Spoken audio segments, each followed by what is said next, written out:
One.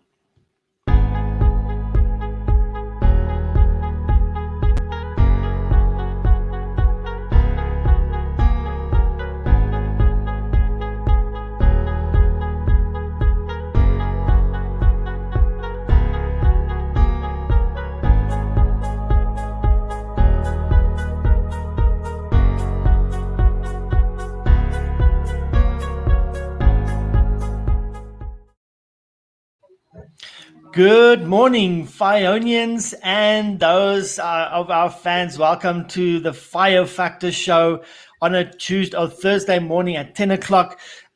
Today we have a very special show planned, but this show is all about having fantastic interviews with fantastic people doing fantastic things. And today I have the absolute honor to have with me on the show Ziyanda Bam, who is part of our extended marketing team. And I'm very excited to talk to her today. How are you doing, Ziyanda? Hi, Ivan. I'm doing well, thank you. How are you on your side? I'm doing phenomenal, man. When I'm doing these things, I'm in my element and I'm very, very happy. So I'm having a great time. I want us to get to know you a little bit better today and talk about the bigger picture. As you saw in the title, we're talking about things that happen behind the scenes, behind the curtain in terms of marketing. And, you know, we are both in a lot of the chat rooms and we are doing these updates every day where we say we're doing this and we're looking at that, etc. And I've noticed that, you know, even though you have a YouTube channel and you have social media stuff, you're busy with a lot of things behind the scenes, like citations, and you're working with the SEO. And so I want to dig into that so that people can understand that marketing and effective marketing is not just about the prettiness. It's not just about beautiful things. There's a machine behind everything that happens. And that's what I want to talk to you about today. So let's start by talking about, let's say Ziyanda is a superhero, right? And we need to hear her backstory. Where did Ziyanda come from, coming up in the industry, what she's doing today? Tell us a little bit about that. Oh, okay. No problem. My story starts way back, I would say. I think it starts in high school, I would say, even before going into university, because by the time I got to university, I had already known what I wanted to do with my life and with myself. So a big story, in high school when I think I was doing grade 12, right? I've always been a person that is involved. I've always been a person that likes to talk. I've always had a personality that is out there. So my classmates, right, they were like, you know what, I think you should be a journalist. And I was like, okay, that sounds like something that I would enjoy. So I decided to go to an open day at a university here in the Nelson Mandela Bay. I went to an open day and then I got there and then I realized that maybe journalism is just not for me. I don't like boxing myself. I always prefer to do and be able to know different type of things. And so I got to learn about media communication and culture. And then I was like, okay, I think now this is something that I would love to do.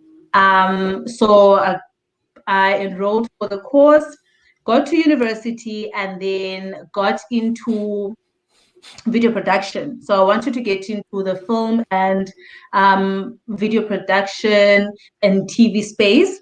And then I did that. And then come my second year, right? And then I had to do practicals.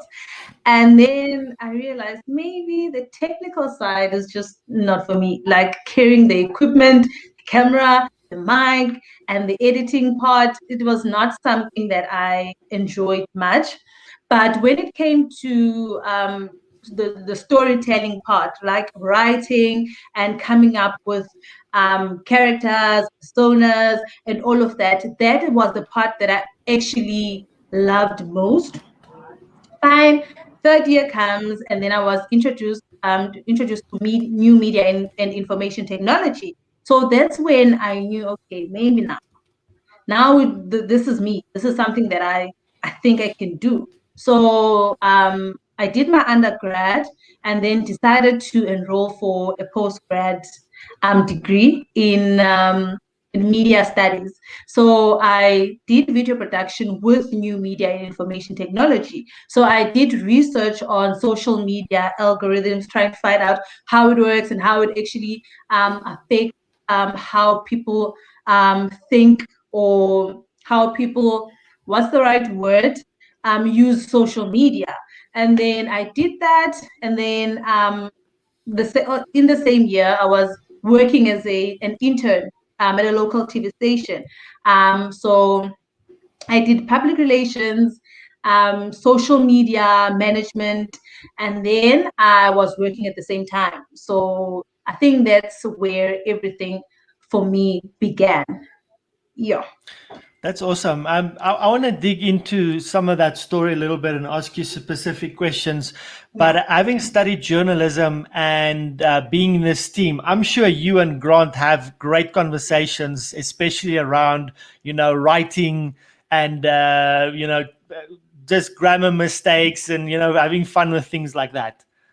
Oh, our copywriter, not really, not really, I would say. As much as we work together in some cases, but I mostly work with our social media manager, funny enough. Right. Yeah. Our social media manager, yeah, Laura, Okay. that is.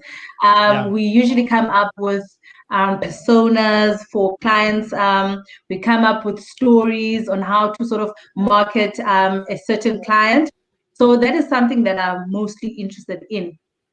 In Okay. terms of the writing and all of that, I don't think, I love reading and I love reading stories and whatnot, but it is not something that I would say I want to do full time, or something that I'd say I enjoy. But when it comes to creating stories and telling and selling stories, then call me anytime. Awesome. I want to get into Yes. that storytelling in a moment. I want to just, before we start that conversation, tell me a little bit about the video production and the TV work that you've done. I do a lot of that, especially in short form. And Mm. I'd love to know kind of what your environment was like when you're working in TV and video production. What did you guys do? What was your role, etc.? Oh, okay. So in terms of the job that I did as an intern, I was not necessarily working in the TV space. I would say I was working into promoting the company's image instead of actually doing the editing. Um, Funny enough, that was something I was doing in university at that time, but I knew that it was not something that I enjoyed. Hence, I couldn't really practice that at my job. And quite honestly, I that was an intentional decision that I took for myself. I was like, no, I can't do it at school and then come here and then do it again.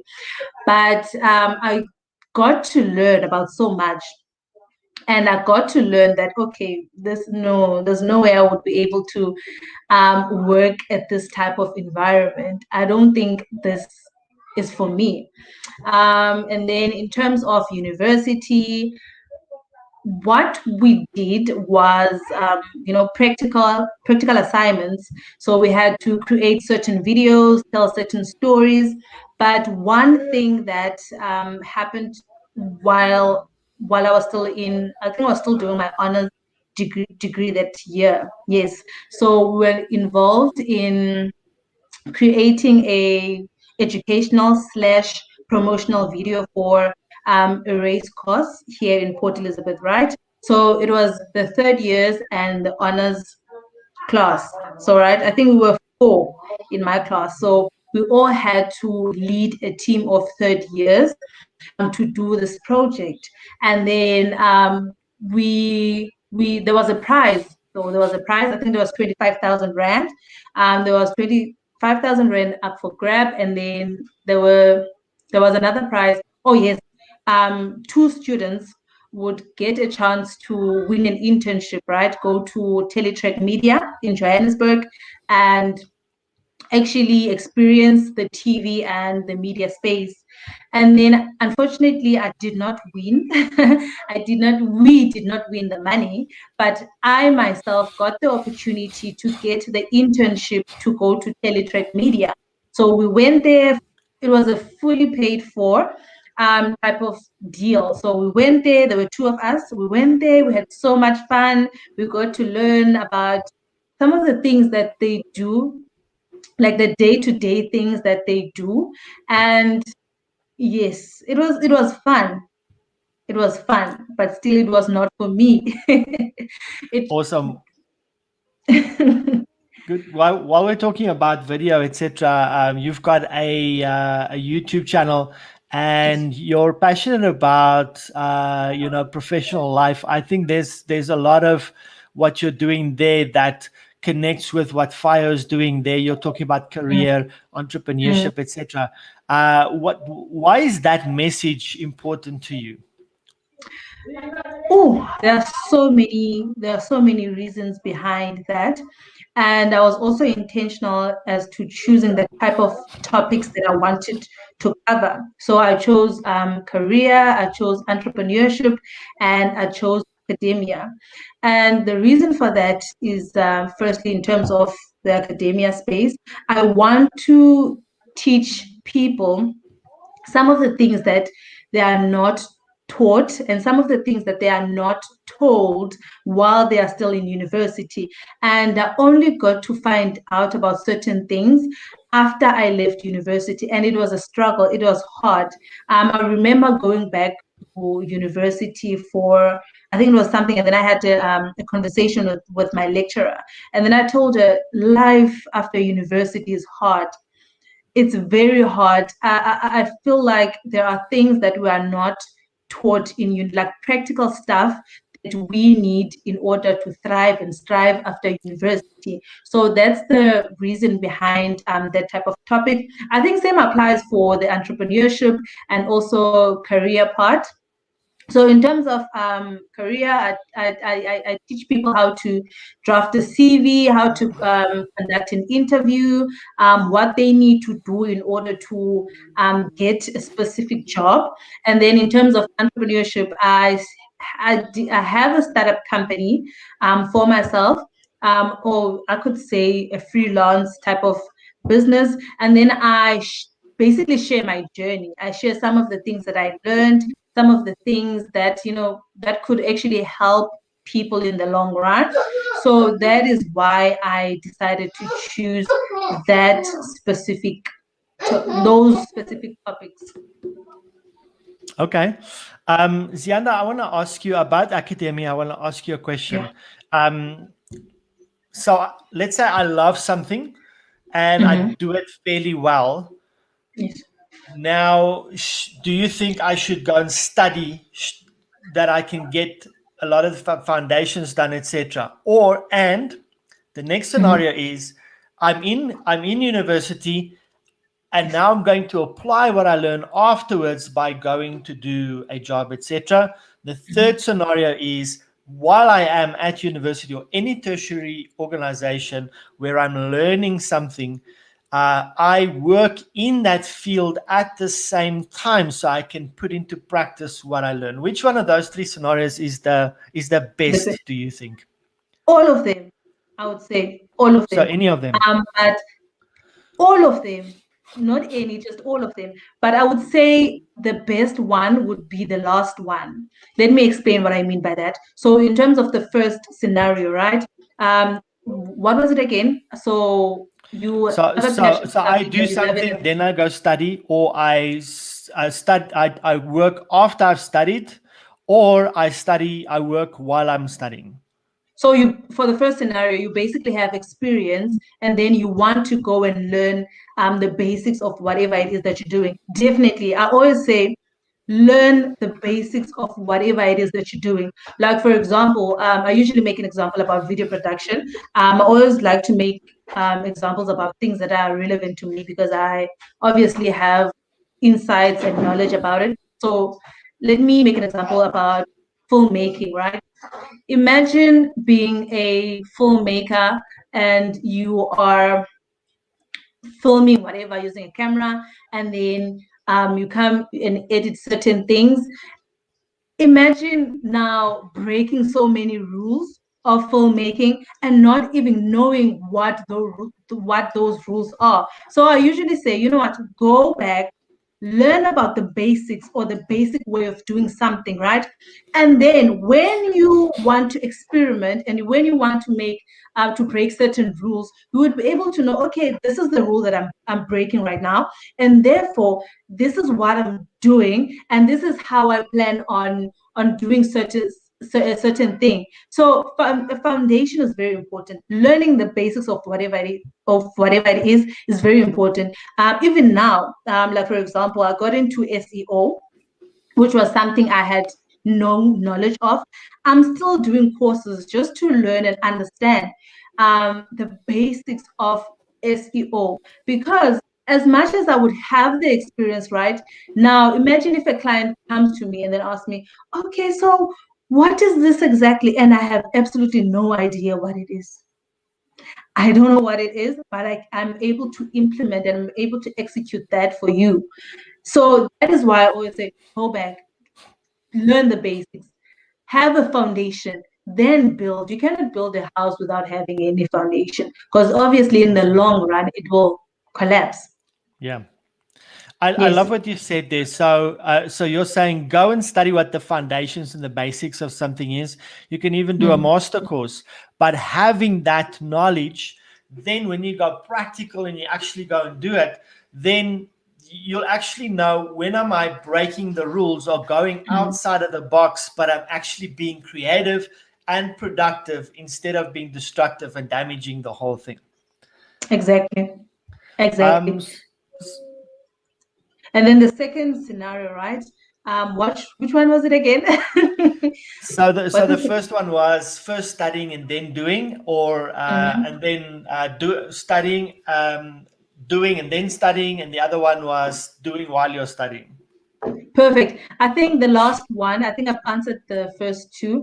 In terms of the last one, like studying it and doing it practically, is amazing. I wish everyone could get that opportunity, quite honestly, because you get to learn about the theory side of things and then you get to implement it practically, which is amazing. That's when then you will get to learn if you are really passionate about something and if this is something that you would really, really want to do for the rest of your life. If it is, then psh, if it isn't, then there isn't much that you can do about it then. Yeah. That's awesome. Let's talk about PR quickly. You mentioned that you worked a little bit in that. In the PR space, share with us a little bit. How can I use media to change or direct the narrative into the right direction? For your company, that is, for anything, or for you, for yourself. Yeah, no, in any scenario where I need to do Yes. PR, either to fix something or to set up my brand or my company in the right way, how can I use media to control or to direct that narrative? I think I think people tend to look at things that are related to the media industry in individually or separately.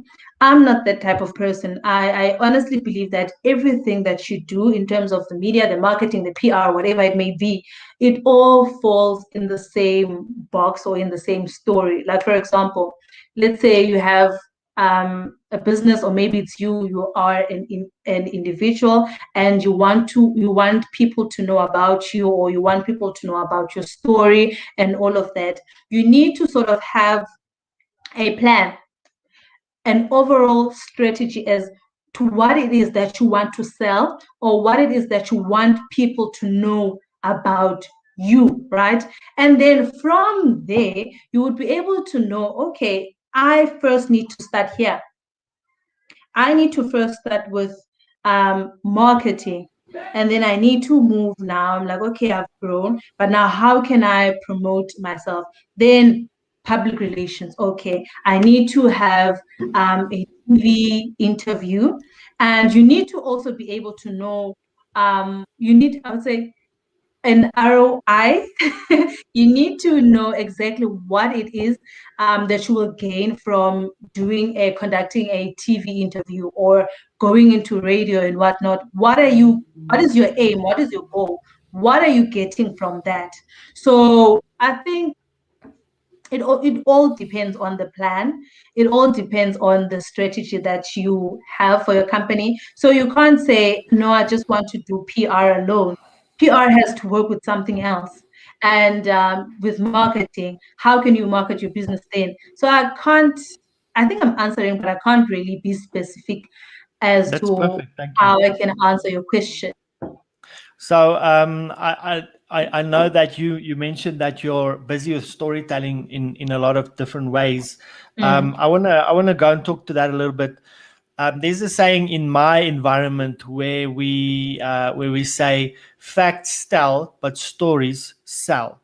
So how important is storytelling in marketing and also in getting your product, getting that ROI at the end of the day? It's a different way. You were mentioning a different way, breaking the rules outside of the box. It's mm, something that emerged, I think, in the last 5 or 8 years. People really started leaning towards storytelling instead of mm, advertising, which I love a lot. I always tell people, don't advertise, rather storytell and show. That's what we like to do, is behind the scenes mm. videos and storytelling of a day in the life and those kind of things. How important is storytelling in business and marketing? Storytelling is important. Um, I think I've told you this before. People buy the story. You need to give people the why. Why should I choose you instead of choosing someone else? Why should I go to you and not go to that other person? And secondly, people buy because of, I think buying and consumers and whatnot buy because of there's a psychology or yeah, a psychology behind that. People buy because of a reason. They buy because of a feeling, right? I'm buying because I'm buying something because I relate to the story, or I'm Wow. buying something because it speaks to me, or I'm buying it because there's always a reason behind that, and there's always a feeling behind that. So hence I say, sell the story, be relevant. It has to be relevant to the person that you're selling it to. It has to be relatable to the person that you're selling it to. It needs to speak to that person. And you need to be constantly selling your why. Why should you come to us? Why should you choose us? Do you get what I mean? So a story is Yeah. everything. And it has to be very consistent throughout. And as much as you would be changing your marketing strategies and changing certain things, but your story is what sets you apart from everyone else. So that is why having a story behind your brand is very much important. And quite honestly, as I've said just now, people buy because they just relate to you. Consumers are smart, are very smart, and they what's the right word, they've changed throughout the years. They don't just buy something because okay, it is a good product, right? They buy it because why is it good? They need their why is it good for me? Why should I buy it for myself? They need to be convinced in order for them to buy whatever it is that you're selling. So that is why a There, story is important. Awesome, Ziyanda. There's a project that I know the team is working on, a rather big one. And in terms of storytelling, I think you were involved with an exercise where, for the marketing campaign, you created an avatar. Tell Yes. us a little bit about that process and why is that important in specifically identifying your target market or your customer? Mm. Mm. Okay, so in everything that you do in terms of marketing or even PR or whatever it is, promoting your business or selling your business, you need to be able to know who, you need to be able to identify who your target market is, because you need to know firstly who they are, what they do, and where they spend most of their time, right? You All need right. to learn and understand who your target market is, because if you don't, you would be losing a lot of money and losing a lot of time, because you are selling something to people that don't want it, basically. So that is why it is very important to know who your target market is and where to find them, because from there you would then be able to come up with a story that would speak directly to them. So in terms of the persona that we created for our client, that was part of a bigger plan. As I said, there's always a bigger plan, and as much as we like to look at things separately and whatnot, there's always a bigger plan. So it had to do with the brand, or the overall brand strategy, right? So we got to learn who our target market is, who are the people that we want to buy this particular product or service or whatever it is that we're selling. So we identified who they are, and then we had to now learn where are they, especially online. Where can we find them? And then we identified, okay, this is the right place. But now, how can we get them to firstly buy our product, and actually engage with our brand and the product itself? We had to create an individual who will have, firstly, a story to tell, and secondly, the story has to be relevant, it has to be relatable to our target market. So we created this individual so that she can be the spokesperson, right, for the brand. So that is how the whole persona came about. Ziyanda, talk to me a little bit about how much does emotion play into it? Because this character, she's emotionally connected to this brand because it's something that she's involved with every day. It's forms part of her life. It is a tool that she uses, etc. And a lot of things that can play into here is emotion, is nostalgia, is being connected to the brand. How important is that in creating this persona? It is very important. Like, okay, let me make an example. So we have a story, right? But people, as much as people buy a story, they buy a story that they can trust. They need to be able to trust that whatever you are saying or whatever you are selling and telling them, it is true, right? So this part fits into credibility.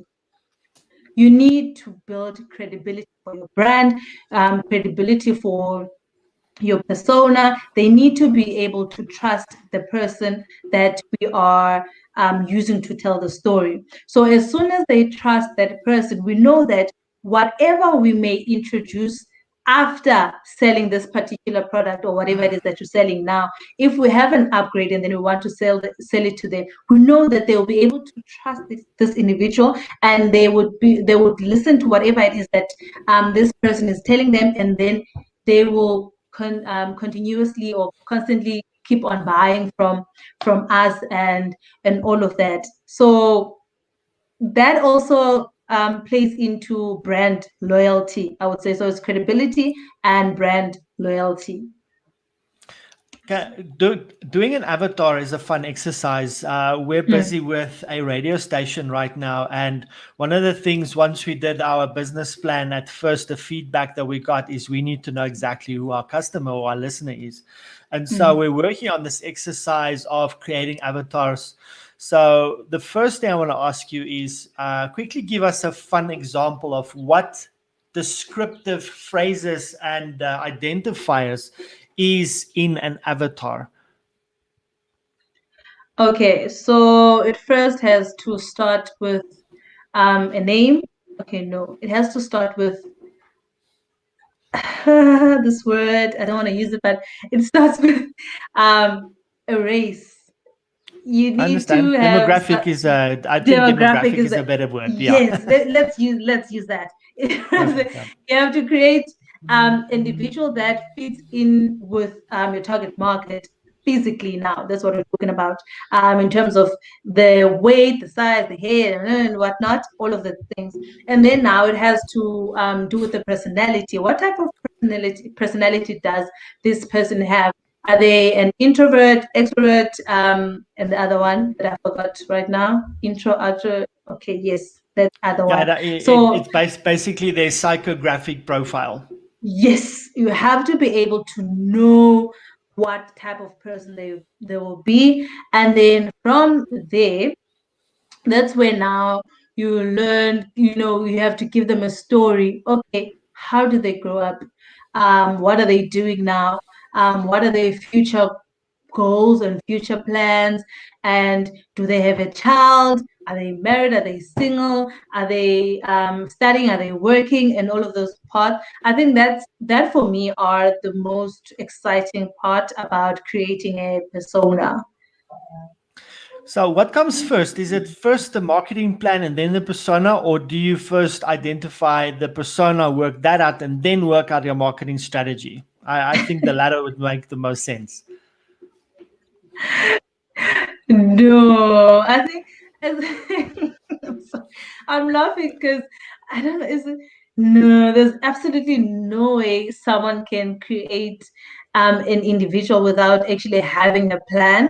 I think the first thing a person needs is to have a plan, because Right. from your plan, then you'll be able to know what it is that you want to achieve with your persona or your marketing strategies, right? So I'd say have a plan, write it down, and do the research that you need to do in order to understand the market and whatnot. And then the persona comes after Right. it, when you've done all your research and your planning and all of that. I think it would be a disaster if you started. Oh my goodness, I don't even want to think about it, quite honestly.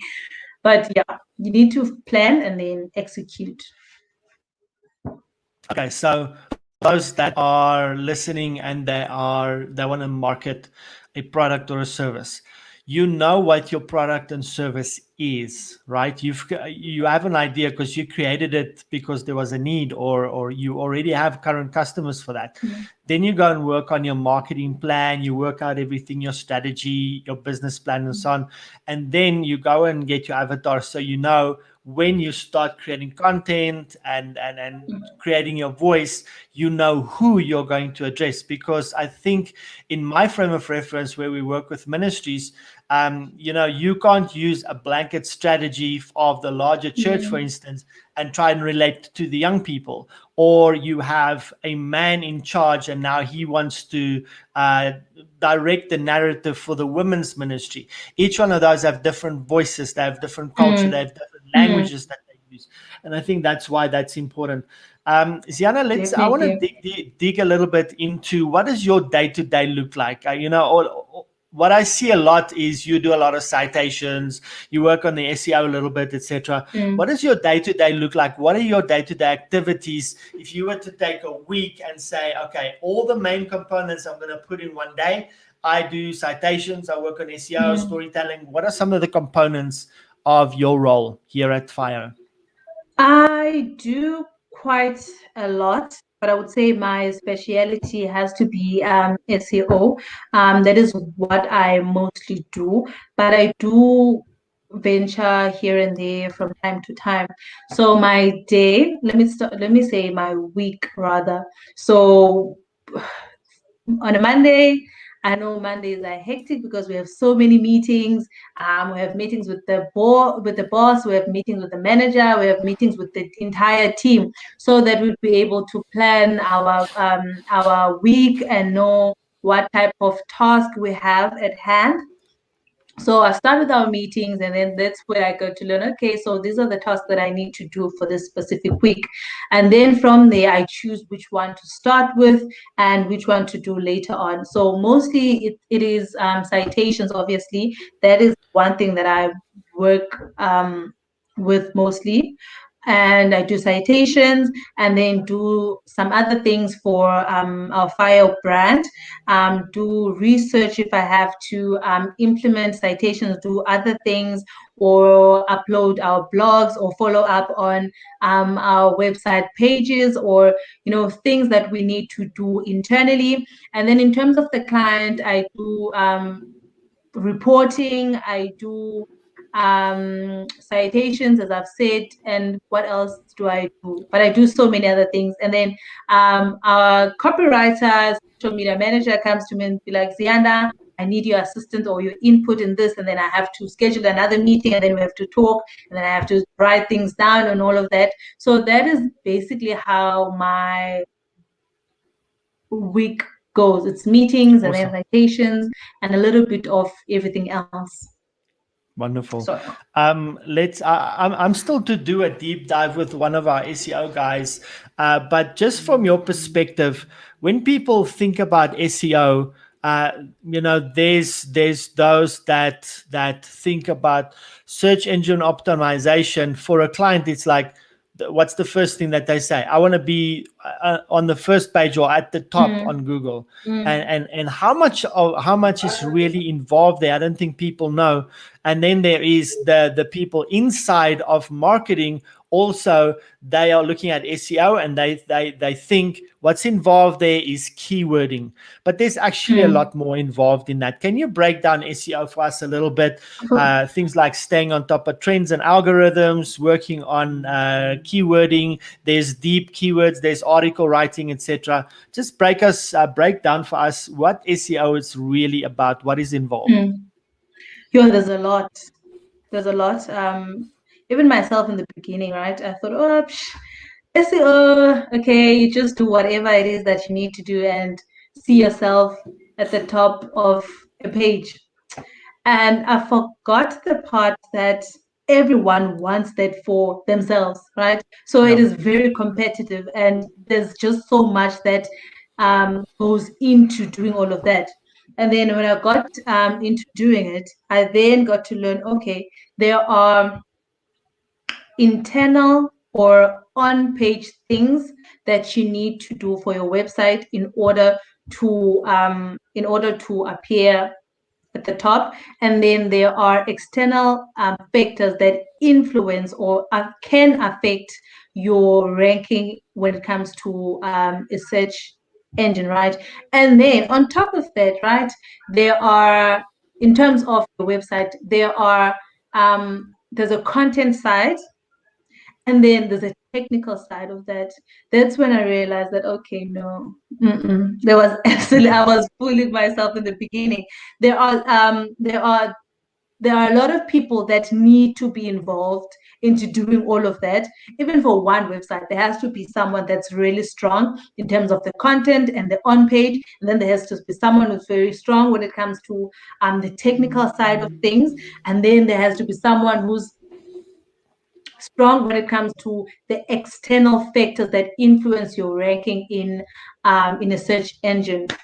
So when I speak about on page, that has to do with the wording that is in your website, and also what type of content that is on your website.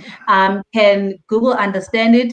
And will you be able to appear if someone would search certain keywords that are related to whatever it is that you're selling? And then the technical side of it now, that's where things get even more complicated, right? You need to be able to understand things such as the broken links. How is your website developed? Can Google or a search engine bots understand how your website operates and how your website is developed, right? So that they will be able to put it right there. So that's where now you have to scroll the website and see what errors are there. In terms of the development side, that's where the coding and whatnot, that's where everything fits in. And then the external side of it is that, there are, let's say, for example, there are websites that would link to your website, right? Let's say that website is of low quality, right? And then now they are associating themselves with you. And they can do that obviously without your permission. They associate yourself with you, and then our Google, a search engine would say, okay, no, maybe I should not show this particular website when someone searches for this keyword, because they are associated with a low quality website. So that's where now we have to go and remove all of those negative websites that have negative influence for your website. So there's a lot that goes into it, and there are a lot of people that need to be involved.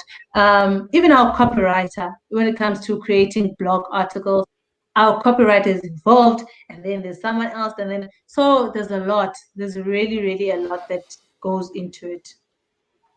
Okay. I wanna close with a couple of thoughts. One is one of the values at FIO is that we like working with small businesses, SMEs, and entrepreneurs, and that we want to help them and grow with them. What a marketing agency or company, or even a service company like ours does when they engage with a company, they would sell them a full service thing. And one of the things that I like about AJ and his values is, listen, we're not going to sell you the full suite because you don't need everything right away. So we're going to look at bespoke kind of approach, and we're going to look at exactly what you need, and we're going to only give you those. And as you grow, we grow with you, and that's how we grow our business, by growing your business. How are you connected to that value? What do you like most about that? Is one of the reasons why you came on board? Definitely, definitely. Remember when I mentioned a plan? Having a plan is very important. You have a short-term plan, a medium-term plan, and a long-term plan, right? So obviously, what that helps you with is that, in terms of the short term, you'll be able to know what it is that you need to do now, to reach your goals now, and then as you move on and as you grow, you'll be able to say, okay, what do I need to do now in order to influence or affect my future as a company, or affect the plan, the overall goal that I have for my company? So that is why I decided to join FIO myself, because I related to the values that the company had. I related to what the company stands for. And I like the fact that you mentioned that right now, especially for small businesses. Like, a lot of small businesses don't have a budget for a lot of things. So now imagine giving someone things that they don't really need at the specific moment, because you want to make money, and not adding any value for them, or just basically sucking them out of their money. So it is very important to give people what they need, and be honest and be transparent about that, so that you can help them grow, and that when they grow with you. Awesome. So Thank you. One of the things that I think is important to mention, yeah, especially in a recent approach to helping businesses, what FIO does is we have a business consultant engaging with you and seeing where are the things that we can pay attention to right away according to your objective set from the beginning. And then that is how the referrals happen in the rest of the company. So when a client starts engaging with us, what happens is they would probably engage with Mark Ackerman, our division head, first, and then he would then take the project, get a couple of people in to advise, and then start building the project. The reason I'm setting that up is because I want people to hear, what would your engagement with the client be like? What can they expect when they engage with Ziyanda on their project, and what is that experience like? for me, I would say at the moment, I am the person that execute a plan. And so, as you said, it starts with our head of division, and then they have an engagement there. And then as soon as they're done, and then they say, okay, this is our plan. So I'm the person that does the things that need to be done. So I just do whatever it is, and then I have to revert to the client and update them as to what is happening, where we are, and what do we need from them at that specific moment. So I am just the person that does the things. I would say I work, and I just You execute. go back, and then yes, I execute. I implement. I take action basically. That's what I mean. That's awesome, and I think that's the key in business is taking action. There's a lot of theory being shared in the marketplace. There's a lot of strategy being shared, but very few people take action. And I think that's the key is taking action on whatever is being developed at the end of the day. Ziyanda, I enjoyed spending time with you today. It was an absolute honor, and I love obviously your world as well and how that works. And I think there's a lot of value in the viewer just seeing how you integrate into the whole culture and how you're part of these projects, etc. Thank you so much for your time today. And do you have any final thoughts? Anything that you want to share with the Fionians and the community? Okay, first I'd like to also say thank you so much for inviting me. I had such an amazing time. What do I have to say for people?